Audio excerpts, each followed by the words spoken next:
Hello friends and welcome back. In this video, we will discuss about Sons and Lovers, a novel by D.H. Lawrence. Firstly, before discussing about the novel, take a look on D.H. Lawrence. D.H. Lawrence जो थे वो story writer थे, English novelist थे, poet थे, assist थे. He was born on 11 September 1885 and died on 2 March 1930. His modernist work reflect the modernity. इनका time period जो था वो 1907 to 1930 तक था. And D.H.. Lawrence was a fourth child of Arthur John Lawrence and Lydia. वो अपने parents के fourth children थे और इनको स्टडी के लिए नॉटिंघम हाई स्कूल में भेजा गया था.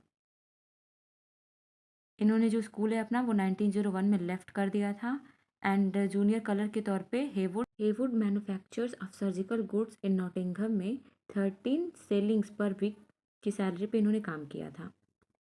It was December 1904 when he was appeared to the King Scholarship Examination for Unqualified Teacher and 1906 में उन्होंने ज्वाइन किया था teacher training department of Nottingham university college.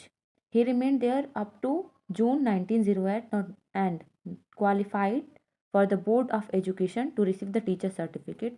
ये इनके कुछ important works हैं. Sons and Lovers, The Rainbow, Women's in Love, Sons and Lovers, The Rainbow in 1915 and Women in Love in 1920, Aurora Road on 1922, Kangaroo in 1923 and The Lost Girl in 1920, The Boy and Buses 1924. So let's discuss about the novel. ये एक autobiographical novel है जो 1913 में D.H.. Lawrence के द्वारा लिखा गया था. ये जो नोवेल है ना ये उनकी रियल लाइफ से इन्फ्लुएंस्ड है. उनकी जो रियल लाइफ में चीज़ें हुई थी उन्होंने इसको नरेट किया हुआ है.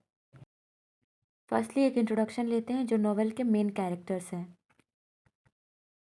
गर्ट्यूड मोरल, वॉल्टर मोरल जो पॉल मोरल के पेरेंट्स हैं और पॉल जो है ये हमारी कहानी का मेन कैरेक्टर है. एंड उसके बाद आता है विलियम जो पॉल का बड़ा ब्रदर है, एनी जो उसकी सिस्टर है एंड आर्थर जो उसका छोटा भाई है. स्टोरी जो स्टार्ट होती है वो जो मोरल्स हैं जो कहानी की प्रोटैगनिस्ट है उनकी अर्ली लाइफ से, अर्ली मैरिड लाइफ से स्टार्ट होती है. जो गर्ट्यूड मोरल है यानी कि जो पॉल की मम्मी है. When she was 19 year old, she loved by John Field, but John Field उनसे शादी नहीं करते. Then after she married with Walter Morel. Walter moral से शादी कर लेती हैं. शादी के कुछ टाइम तक इनका जो घर रहता है वो बहुत अच्छे से चलता है. देन आफ्टर इनमें हमेशा लड़ाई झगड़े होने लगते हैं.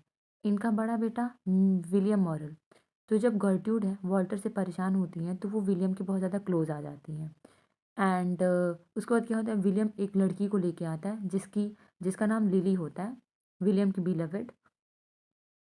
ये जो लिली अच्छी कैरेक्टर नहीं होती हैं वो विलियम को लेकर लंदन चली जाती हैं और वहाँ पे विलियम की किसी बीमारी की वजह से डेथ हो जाती है. देन आफ्टर जो गर्ट्यूड है वो पॉल के बहुत ज़्यादा क्लोज आ जाती हैं. यहाँ पे ये जो मिरियम है ये जब छोटी थी तभी से पॉल इनको बहुत पसंद करता है लेकिन अपनी माँ की वजह से कभी इनको बता नहीं पाता. उसके बाद मिरियम के बाद पॉल जो है वो कार्ला से मिलता है. तो कार्ला जो है वो शादीशुदा है और उनसे 5 साल बड़ी भी हैं.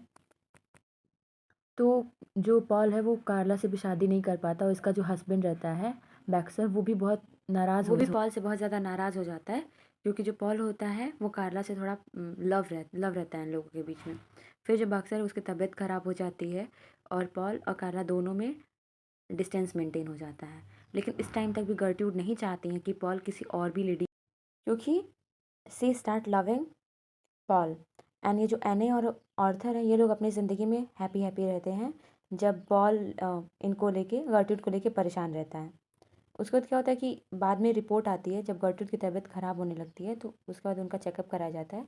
गर्ट्यूड को कैंसर रहता है और वो उनकी बीमारी उनको परेशान देख के उनके बच्चों को अच्छा नहीं लगता है तो पॉल उन्हें खुद ही पॉइजन का इंजेक्शन दे करके मार देता है और फिर वो कार्ला के पास जाता है. लेकिन कार्ला अपने हस्बैंड के साथ बहुत खुश रहती है और बाद में उसे मिरियम की याद आती है जो उसकी फर्स्ट बिलवेड रहती है.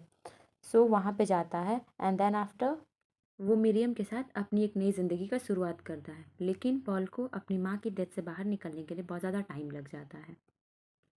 ये जो नोवेल है ये डी.एच. लॉरेंस के लाइफ पे टोटल डिपेंड करते हैं.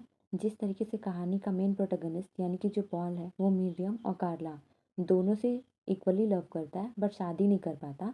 क्योंकि उनकी मम्मी उसे परमिट नहीं देती हैं। इसी तरीके से जो डी.एच. लॉरेंस होते हैं वो जेसी चैम्बर से शादी नहीं कर पाते क्योंकि उनकी जो मम्मी लीडिया हैं वो उनको परमिशन नहीं देती, उनको चांस नहीं देती हैं to get marry a girl with whom he had been loving for a long time.